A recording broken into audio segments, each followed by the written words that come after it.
Sais-tu que près de la moitié des Français se retrouvent à découvert au moins une fois par an? Même ceux qui ont un salaire correct se demandent chaque mois comment payer leurs factures et comment mettre de l'argent de côté. Si tu fais partie de ceux-là, alors cette vidéo est faite pour toi.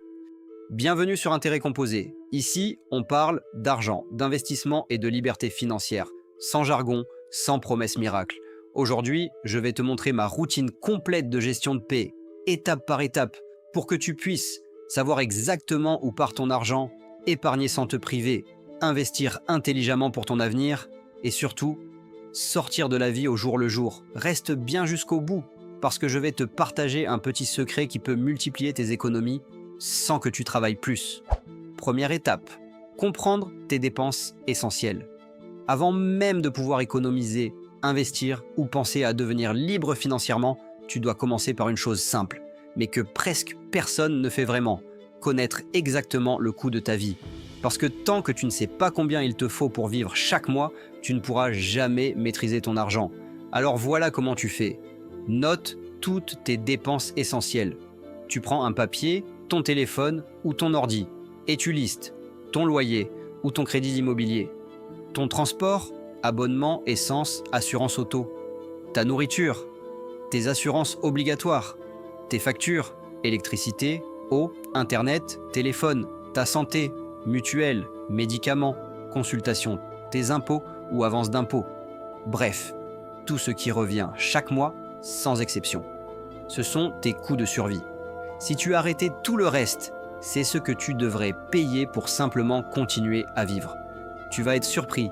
Beaucoup de gens croient qu'ils dépensent 800, 1000 ou 1200 euros. Mais lorsqu'ils notent vraiment, ils découvrent qu'ils vivent au-dessus de leurs moyens sans même s'en rendre compte. Prenons Julien, 2500 euros net par mois. Loyer, 700 euros. Transport, 80 euros. Nourriture, 400 euros. Services et assurances, 150 euros. Total, 1330 euros. Ça représente 53% de son salaire, juste pour vivre. Et c'est exactement ce chiffre que tu dois connaître. Combien coûte ton minimum vital chaque mois? Pourquoi c'est essentiel? Parce qu'à partir de ce moment, tu sais combien tu peux épargner sans te mettre en danger. Tu repères tes dépenses inutiles. Tu peux définir ton fonds d'urgence, tu peux planifier tes investissements. Et surtout, tu reprends le contrôle. Et maintenant que tu connais exactement ton coût de vie, on peut attaquer le véritable ennemi qui te tire vers le bas, les dettes. Et tu vas voir, même les petites dettes peuvent détruire tes chances de devenir libre financièrement. Deuxième étape, garder tes dettes sous contrôle. Avoir des dettes, ce n'est pas catastrophique. Par contre, ne pas les gérer correctement peut ruiner ton avenir financier. Même si tu ne peux pas tout rembourser maintenant, assure-toi au minimum de payer toutes tes mensualités à temps. Un retard peut ruiner ton dossier bancaire, t'empêcher de louer un logement ou te bloquer un futur crédit. Tu as deux stratégies possibles. Avalanche. Tu rembourses en priorité la dette avec le taux d'intérêt le plus élevé. C'est la méthode la plus rentable. Boule de neige. Tu rembourses la plus petite dette en premier. C'est la méthode la plus motivante.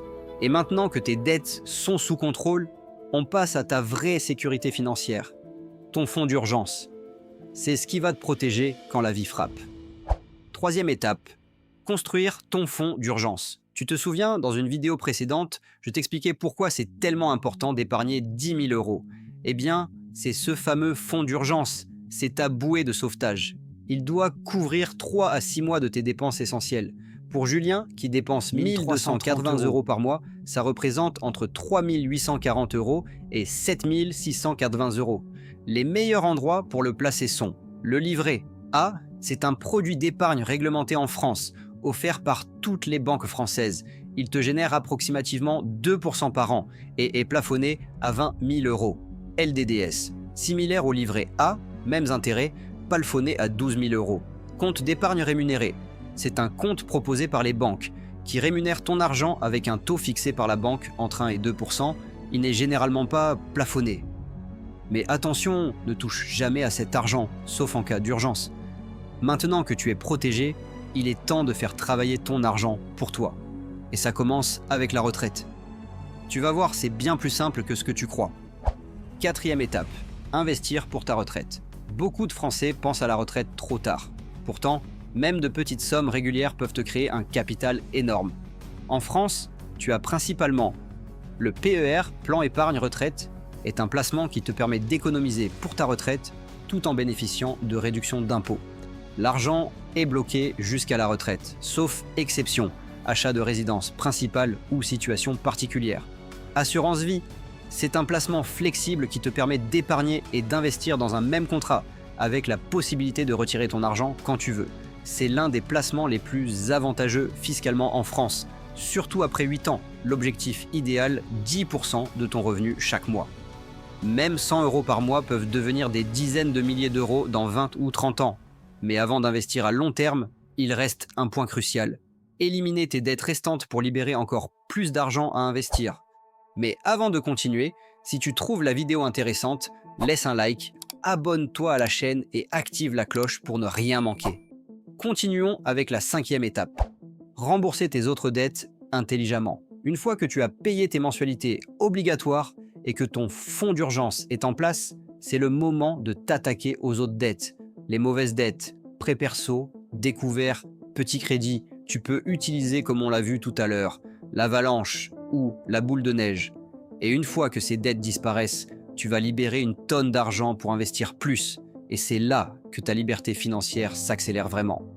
6e étape, investir au-delà de la retraite. Maintenant que tes bases sont solides, tu vas pouvoir construire ta richesse. En France, tu peux utiliser le PEA. Tu peux acheter actions et ETF, fiscalement intéressant après 5 ans. Compte titre, très flexible. Tu peux également acheter actions et ETF mais soumis à la flat tax. Assurance vie, encore une fois, très utile. Mes conseils, sur ton PEA, investis sur des ETF diversifiés, comme MSCI World ou CAC 40. Sur ton compte titre, investis sur des ETF S&P 500 ou MSCI World. Et maintenant que tu investis, imagine si tout ça pouvait se faire automatiquement. 7e étape, automatiser ta routine financière. Cette étape est la plus importante. Quand tout est automatisé, tu n'as plus besoin de te rappeler d'épargner, d'investir ou de payer tes factures. Tout est déjà fait dès que tu reçois ton salaire. Comment faire? Tu vas créer un système simple. Sur ton compte courant, tu y verses ton fonds d'urgence et ton épargne de précaution. Ensuite, depuis tes comptes d'épargne ou directement depuis ton compte courant, tu automatises ton PEA, ton CTO, ton PER et ton assurance vie. L'objectif, que ton argent travaille pour toi chaque mois, sans intervention. Exemple concret, le système automatisé de Julien. Il gagne 2500 € net par mois. Avant d'automatiser, il a calculé ses dépenses essentielles qui s'élèvent à 1330 €.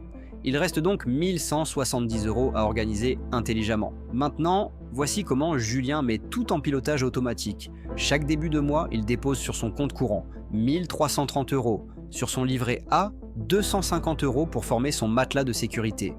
225 € sur son PEA. 125 € en assurance vie. 70 € sur son PER. Soit 670 € automatisés hors dépenses essentielles. Il reste alors 500 € pour ses dépenses variables, loisirs ou pour faire face aux imprévus sans stress. Résultat, avec exactement le même salaire qu'avant, Julien épargne 250 €, investit 420 €, couvre toutes ses dépenses essentielles et garde un tampon de sécurité, sans jamais avoir à y penser. C'est ça, la puissance de l'automatisation. Et maintenant, la dernière étape, celle qui peut vraiment accélérer ta richesse si tu es prêt à aller un peu plus loin. Activité secondaire et investissement à risque. Cette étape est optionnelle. Une fois que tout est en place, fonds d'urgence, dette maîtrisée, investissement mensuel, tu peux allouer 5 à 10% de tes revenus à des projets plus risqués. Lancer un business, investir un peu en crypto, tenter quelques actions à fort potentiel. L'idée, ne jamais mettre en danger ta sécurité financière, mais te laisser une petite marge pour viser gros. Voilà, c'est la routine complète que j'applique tous les mois. Si tu fais ça, tu sais exactement où va ton argent, tu épargnes automatiquement, tu investis intelligemment et tu te libères l'esprit pour profiter de la vie. Si cette vidéo t'a aidé, abonne-toi, active la cloche et ne rate aucune de mes prochaines vidéos. Ne laisse plus jamais ton argent te contrôler. Reprends le contrôle.